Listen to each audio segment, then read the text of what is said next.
Sir दोस्तों, स्वागत है आपका अपने YouTube channel friends coaching centre में। आज आपके लिए देखने के लिए मिलेंगे 15 हिंदी के बेहद बेहतरीन प्रश्न जो कि पूछे जाने वाले होंगे, चाहे वो लेखपाल की बात हो, चाहे यूपी पुलिस की बात हो, या फिर उत्तर प्रदेश दरोगा वाली भर्ती की बात हो, या यूपी SSS के समस्त जितने एग्जाम होते हैं जूनियर असिस्टेंट वगैरह उनकी बात हो। ठीक है, हिंदी मजबूत होगी तभी यूपी में आप सिलेक्शन ले पाएंगे दोस्तों, वरना बहुत मुश्किल काम है।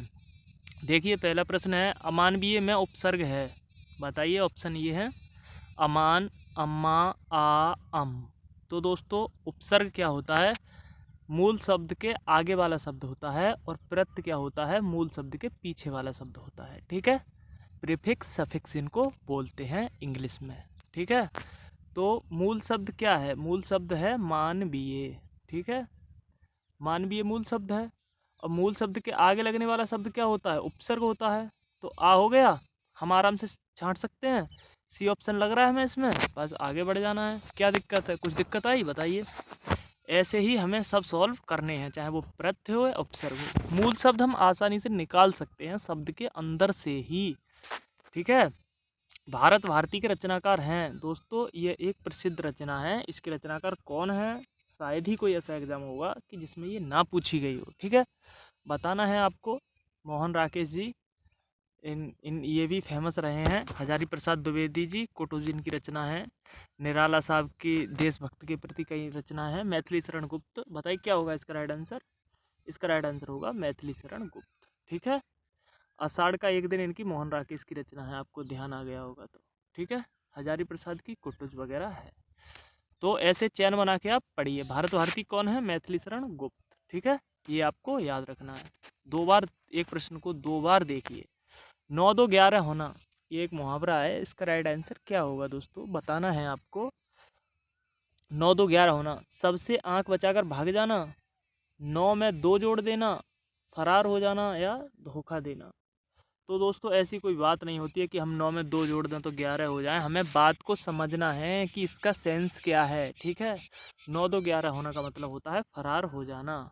ठीक है, जैसे मान लो अभी कोरोना चल रहा है, पुलिस को देखते ही कुछ लोग हैं तुरंत 9 2 11 हो जाते हैं। ठीक है, तो ऐसे शब्द भी हम आम समाज में यूज करने वाले होते हैं, मुहावरे। जो किसी के स्थान पर कार्यरत हो, बताइए। जैसे कोई अधिकारी है और वो छुट्टी चला जाता है, तो दूसरे व्यक्ति को जिम्मा दे जाता है, तो वो अपने लेटर में क्या लिख के जाता है? आप उस चीज़ को क्या कहेंगे? कहने का मतलब ये है, जो किसी के स्थान पर कार्यरत हो या किसी के पद पर कार्यरत हो, उसको क्या कहते हैं? स्थानापन्न। मान लो स्थान ही तो है, जो आदमी काम कर रहा है उसका स्थान ही तो है, और दूसरे के स्थान पे जो सिचुएटेड हो जाएगा उसे बोलेंगे स्थानापन्न। ये ऑप्शन इज राइट आंसर। ठीक है, समझ में जरूर आया होगा। नाच ना आवे आंगन टेढ़ा, नाचने का बहाना बनाना, आंगन टेढ़ा होना, काम ना जानने पर झूठा बहाना बनाना, नाचने का दिखावा करना। क्या हो जाएगा इसका राइट आंसर? बताइए। एक कहावत है ना, नाच ना आवे आंगन टेढ़ा, तो इसका राइट आंसर हो जाएगा काम ना आने पर, काम ना जानने पर झूठा बहाना बनाना। कोई काम आता नहीं है, नाचना भी आता नहीं है, और आप आंगन टेढ़ा बता रहे हैं। जो नाचना जानता होगा उसके लिए टेढ़ा सीधा किया तुरंत नाच देगा। ठीक है, यह तेरा शिशु जग है उदास कौन सा अलंकार है? यमक अलंकार है, रूपक अलंकार है, उपमा अलंकार है, अन्योक्ति अलंकार है। तो दोस्तों, मैं आपको बता दूं, ये प्रश्न उत्तर प्रदेश शिक्षक पात्रता परीक्षा टेट में पूछा हुआ प्रश्न है। इसका राइट आंसर है रूपक। ठीक है दोस्तों, रूपक, क्योंकि रूपक में रियलिटी दिखाई जाती है, बिल्कुल वास्तविकता है जिसमें झलके, वहाँ रूपक अलंकार होता है। ठीक है, चलते हैं अगले प्रश्न की ओर। ये अपनी करनी पार उतरनी, अपने कर्म का फल स्वयं भोगना, बेकार का परिश्रम करना, गंगा उस पार करना, स्वयं कार्य करना। इसका राइट आंसर क्या हो जाएगा दोस्तों? इसका राइट आंसर हो जाएगा अपने कर्म का फल स्वयं भोगना। A option is right answer. ठीक है दोस्तों, चलते हैं अगले प्रश्न की ओर। करुण का विलोम होगा, बताइए। निष्ठा, कड़ा, मुलायम, निर्दयी। तो करुण हृदय वाले व्यक्ति को कहते हैं। जैसे मान लो सुदामा जी जब मिलने गए थे भगवान कृष्ण जी से, तो उन्होंने एकदम उनको सिर आँखों पे बिठाया, गले लगाया, करुणा निधि करुणा कर रोए, ऐसे करके एक वो है ना अलंकार। तो करुणा कहते हैं जिसमें कि एक दया का भाव आए, और जो करुणा का विलोम होगा वो होगा निर्दयी। ठीक है, थोड़ा सा समझना आप। ईद का चांद होना क्या हो जाएगा इसका राइट आंसर? बहुत दिनों में दिखाई देना, ईद का चांद होना, चांद की भांति चमकना, बहुत प्यारा होना। क्या हो जाएगा इसका राइट आंसर? इसका राइट आंसर हो जाएगा बहुत दिनों में दिखाई देना। आप किसी से कह सकते हैं कि यार आप तो ईद के चांद हो गए। ठीक है, चलते हैं अगले प्रश्न की ओर। सिंहावलोकन करना का मतलब क्या है? नज़र फेर लेना, आगे बढ़ते हुए पीछे की बातों पर नज़र डाली, गंभीर दृष्टि से देखना। तो इसका राइट आंसर हो जाएगा दोस्तों, क्या हो जाएगा? आगे बढ़ते हुए पीछे की बातों पर नज़र डाली, सिंहावलोकन। ये बातें आपको समझनी है। चलते हैं अगले प्रश्न की ओर। खाक छानना, मिट्टी टटोलना, भटकना, मुश्किल कार्य, बात का मजा खराब करना। इसका राइट आंसर हो जाएगा भटकना। कहते नहीं है आप क्या यहाँ पर खाक छान रहे हो, मतलब भटकना, कुछ भी नहीं करना। प्रेमचंद किस प्रकार के लेखक थे? प्रगतिवादी, प्रयोगवादी, प्रगतिशील, छायावादी। तो मुंशी प्रेमचंद जो कि विख्यात हैं रंगभूमि के लिए, गबन के लिए, गोदान के लिए। ठीक है, इनकी ये फेमस रचना है।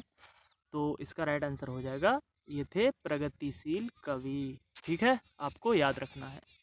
सूरदास का भाषा रूप है अवधी, ब्रज, खड़ी बोली, मैथिली। सूरदास जी ने भगवान कृष्ण की रचना की है और उन्होंने ब्रज भाषा में सारी रचना की है। B option is right answer हो जाएगा। चलते हैं अगले प्रश्न की ओर। धन में हीन कौन सा समास है? द्विगु समास, तत्पुरुष समास, द्वंद्व समास, इनमें से कोई नहीं। तो इसका राइट आंसर क्या हो जाएगा? धनहीन का मतलब धन से हीन।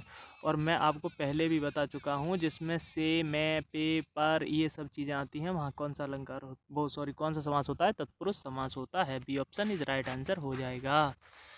पुस्तकालय में कौन सा समास है? कर्मधार समास, तत्पुरुष समास, द्विगु समास, अव्ययीभाव समास। तो इसका राइट आंसर क्या हो जाएगा? पुस्तकों का आलय। बीच में से अगर हम तोड़ेंगे तो पुस्तकों का अलग हो जाएगा, आलय अलग हो जाएगा। आलय मानी घर होता है, पुस्तकों मानी पुस्तकों का घर, पुस्तकों का घर ही तो पुस्तकालय होगा।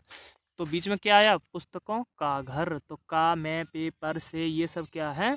ये तत्पुरुष के उदाहरण है। B option is right answer हो जाएगा। तो बताइए दोस्तों कैसे लगे आज के प्रश्न। फ्रेंड्स कोचिंग सेंटर आपकी सेवा में सदैव तत्पर है।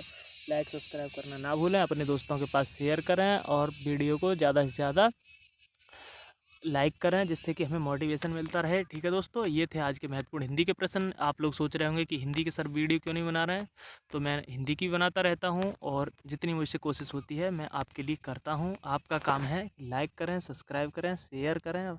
ठीक है, ये काम आप करिए, बाद बाकी मैं अपनी तरफ से कोई कमी नहीं छोड़ूंगा। मिलते हैं नेक्स्ट वीडियो में, तब तक के लिए जय हिंद, वंदे मातरम दोस्तों।